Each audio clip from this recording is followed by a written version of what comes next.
Hello everyone, friends and subscribers, Colonel Wisdom back again, and this is going to be a response to a user who I believe goes by the handle GetWixTricks. Let me see if I'm mispronouncing your name, my apologies. I'm going to have a link in the description box to the video I'm replying to, as always, and that way, more traffic will get to your video because you said you wanted to hear input from black men as well as black women. So yeah, I just thought I'd endorse your channel because you seem like a cool dude, and even though we may not agree on things, I came on YouTube to have civil debates and exchanges with people. That's what I came on there initially. I just learned that you can't do that with everyone. Everyone will get belligerent and disrespectful, and when they do that, then I do that in return. But you guys already know my routine. Anyway, this is going to be a response to his response to Royal Treasure about what black women were doing wrong.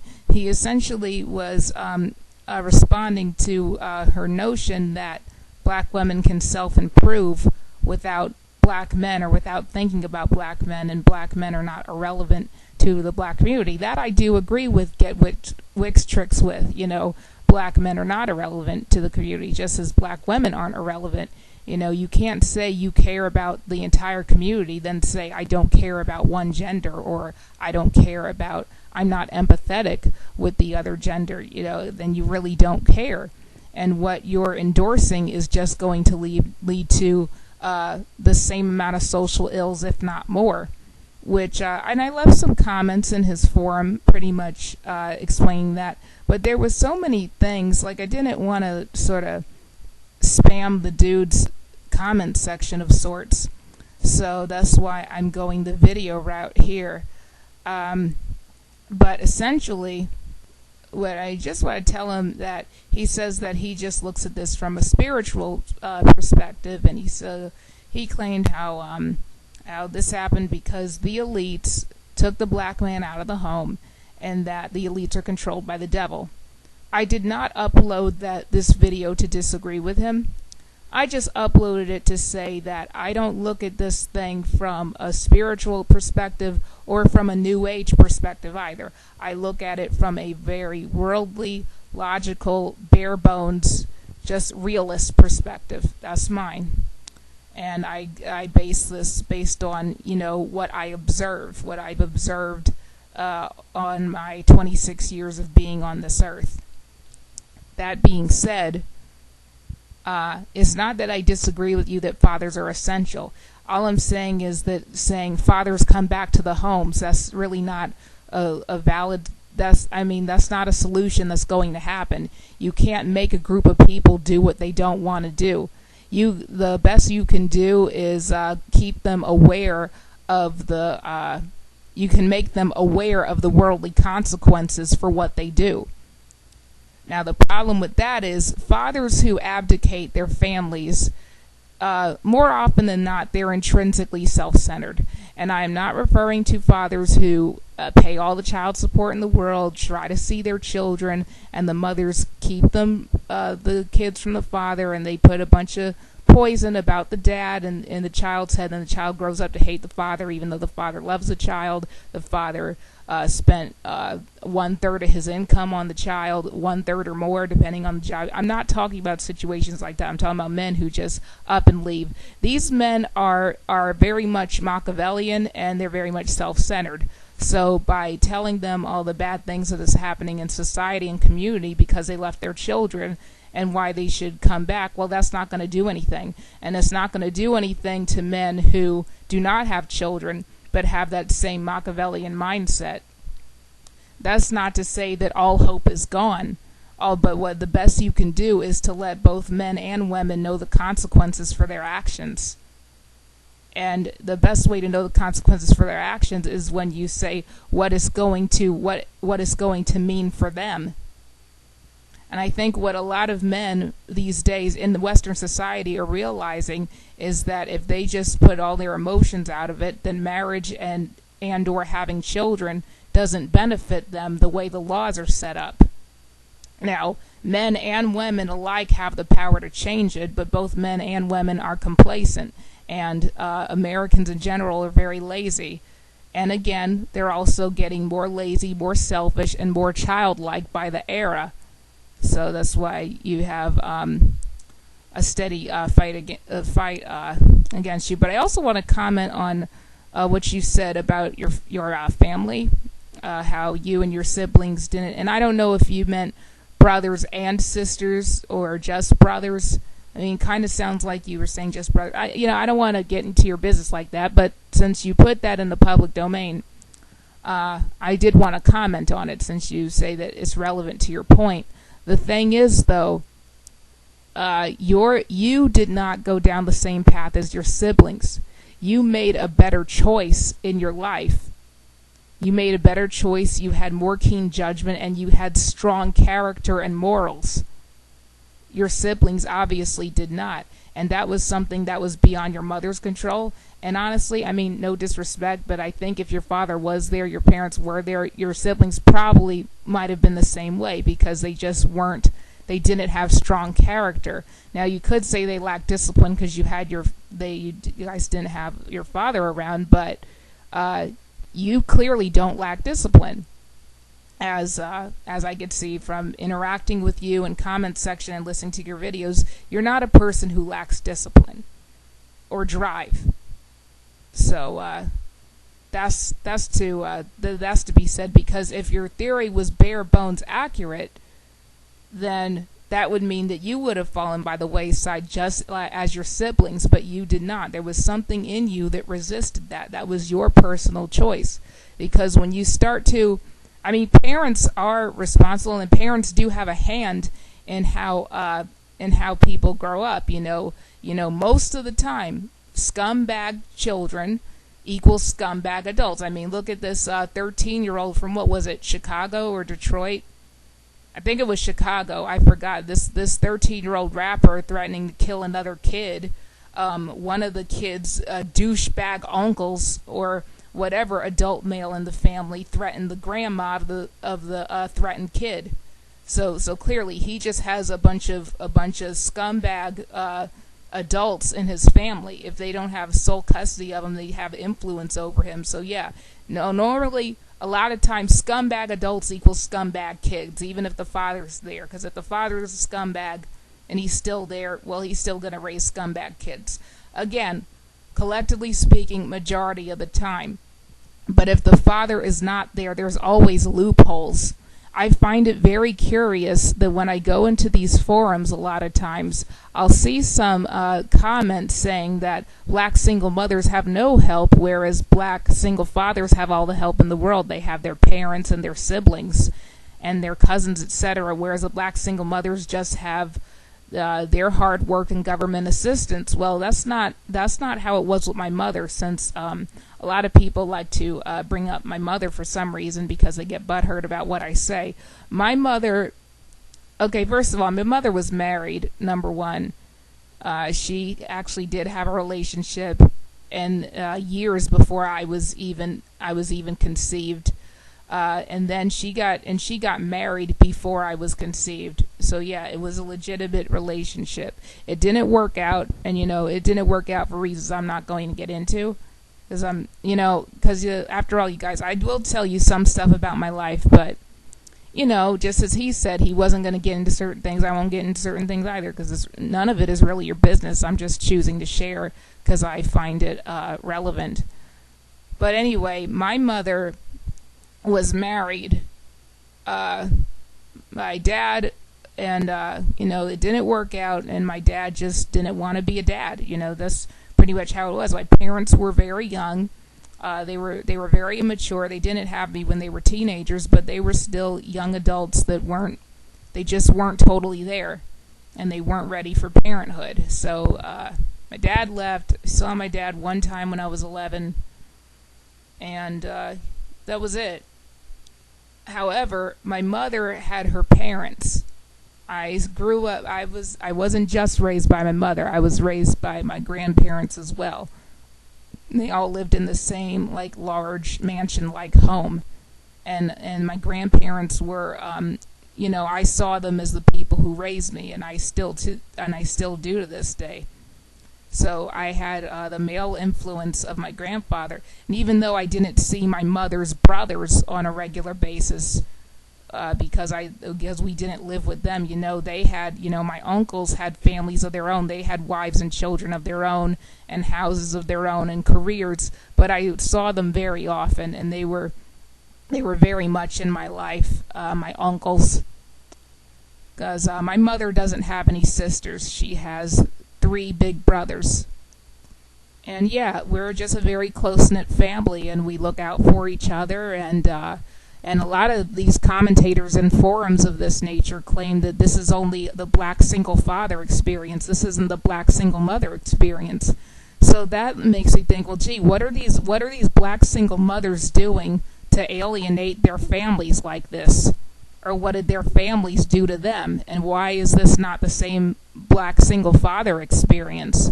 I'm not really understanding it. Why is it the single father is cool with his family, but the single mother is not? My mother was cool with her family. My grandparents were actually a little disappointed that she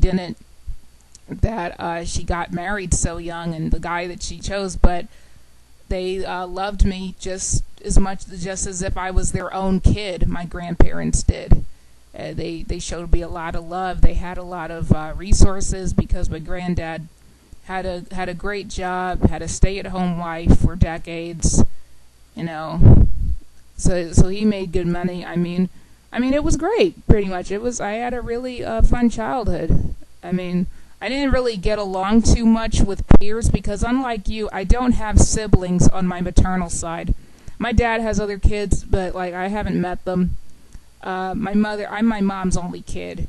So yeah, I've always been a little bit more precocious and a little bit more ahead of the curve than some of my peers growing up. And yeah, so I didn't really relate to a lot of my peers in that respect. So, yeah, but my overall point is that I'm not undermining, because I know you think Miss Royal Treasure was undermining the importance of fathers and the importance of men in general. I totally agree with you.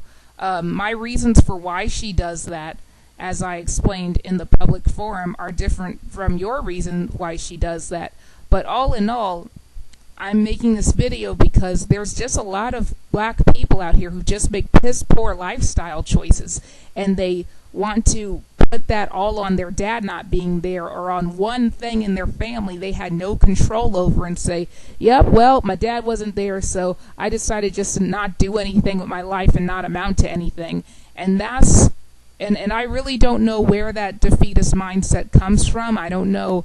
Well, of course I know where it comes from. It comes from liberal Hollywood. And here's what I will say. I don't know, you could say it's controlled by the devil or whatever, if you want. We're all entitled to our beliefs, but overall, the white collective, the white majority in this country, are going to benefit from black people being perpetually miserable, because if we're miserable, we never have our shit together, it's going to make them look good in comparison. It's going to make them feel better about their own mediocrity. And some white liberals know this and exploit this by I shouldn't say keeping, because keeping implies that we have no choice in the matter, that we're just a bunch of sheep being led by a shepherd, which I don't believe.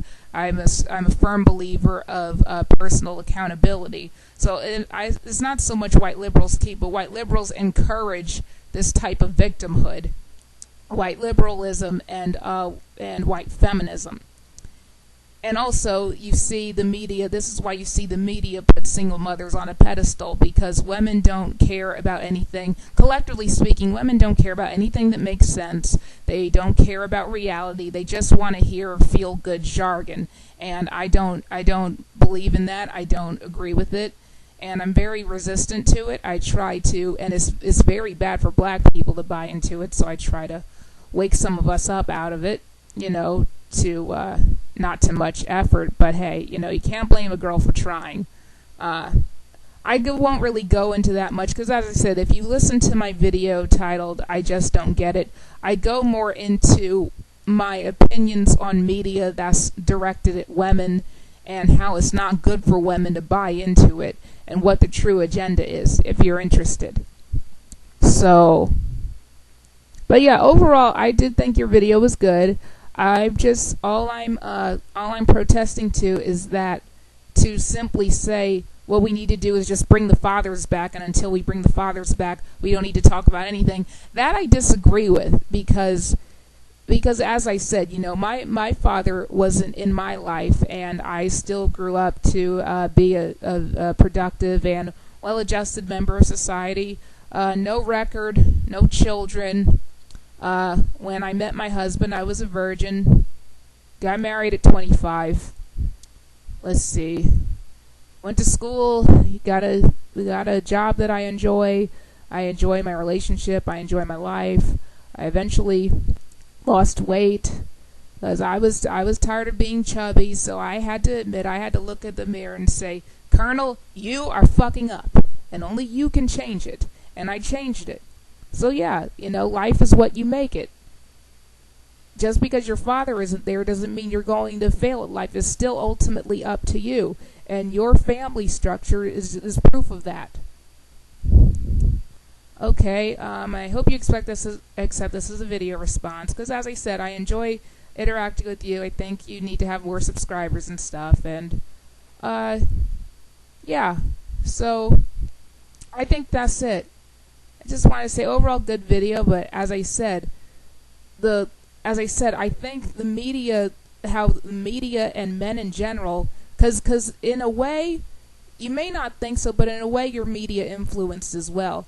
Not, the devil demonic elite media that you say you're against, but the media idea that the woman is always the victim, because you said that women who say that they don't want a man or don't need a man, they say that because they've been hurt so many times and men have dogged them out. But see, what did they do to provoke that dogging out?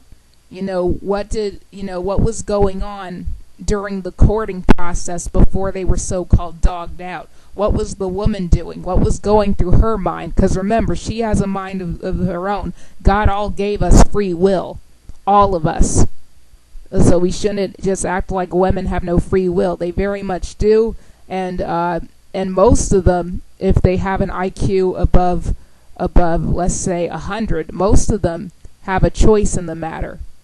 So what did they do to provoke that dog? And were they even really dogged out, or are you just hearing one side of the story? Because nobody likes for a relationship to end. If a relationship, let me put it this way, if a relationship gets really deep and serious, majority of the time neither party doesn't like it when it has to come to an end. Neither party is happy. You do have stories of men just, screw this, I'm going to leave you for a better woman, or I'm going to leave you for a better man.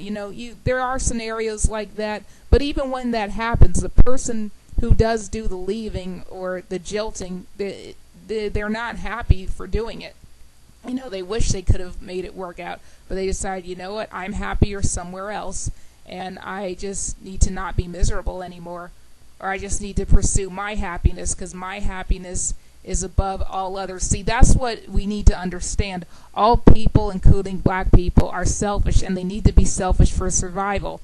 It crosses the line into selfishness or the sense of self-preservation and into being Machiavellian when you say, I should be happy and healthy by any means necessary and at the expense of others. That's when it becomes a problem. And men who walk out on their family have this mentality majority of the time. They want to be happy and free and at peace at the expense of others, which I do not condone. What I do condone and endorse, however, is the concept of self-preservation and thinking of yourself first as the primary priority. And then you go from there, and also incorporating strong morals and a sense of character into yourself. And I'm sorry that the words escape me right now, but your demeanor as a person being a positive reflection, a positive influence on other people as well as yourself. Not just say you're just out for number one at the expense of others. Because if every single one of us, or if the majority of us, had a sense of self-preservation and we decided to project that onto other people in a positive way, then the community overall would benefit, even if there aren't any fathers. But because nobody wants to do that, because people want to, because a lot of us believe in, a lot of us believe in ethical hedonism.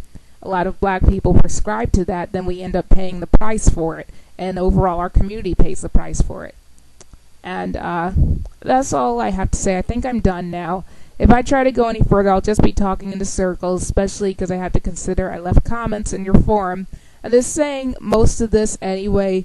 This is also for my subscribers, for them to check out your video and maybe, interact in your forum.